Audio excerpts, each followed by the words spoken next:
you're going to have problems. It might not happen today, might not happen in a week. As the pressure mounts on it, the tile will tent.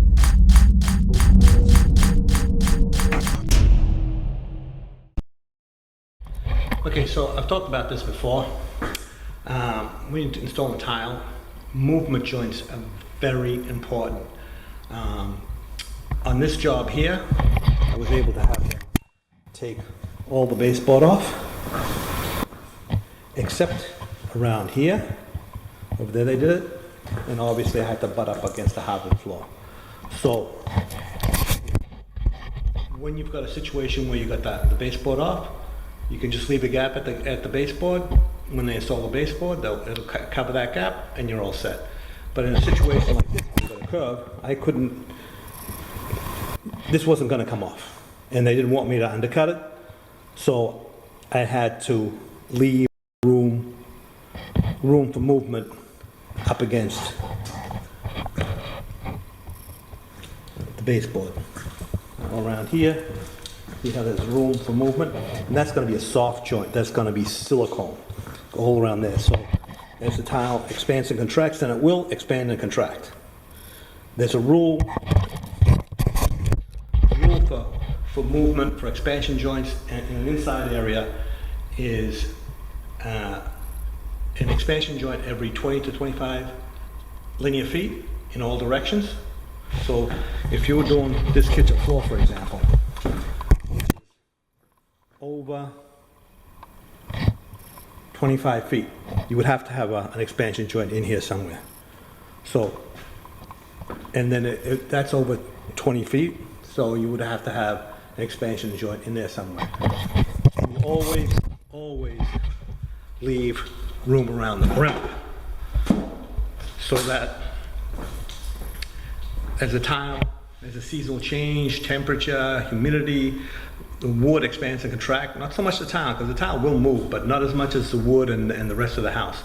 So you need room for movement. So I left it around here, as you can see. And then all the baseboard was off, but now I'm going to have to leave room over here as well. So I'm going to leave a gap, and I'm going to silicone that. And then over here, against the hardwood floor, I am actually going to install the tile's going to go up to the Schluter metal. Piece of tile here. Tile's going to go up to the Schluter metal like that, and then I'm going to leave a room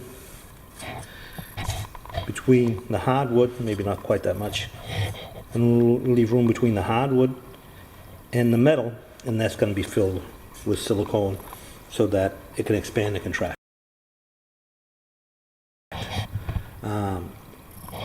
This is not something you can skip.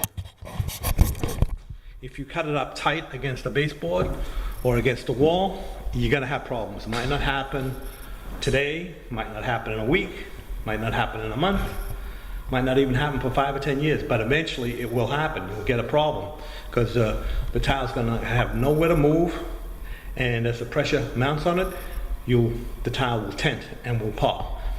You don't believe me? Just go on YouTube, do a search for tenting tile, and you'll see how many people have actually had this problem. There's one in particular, if I can find it, I'll put a link to it. One in particular where you can see the tile actually popping and tenting. But anyway, just wanted to make it very clear that you need room for expansion and contraction. So anyway, my name's Sal de Blasi. If you haven't seen my videos before, I'm a tile contractor in the Boston area, mainly North Shore.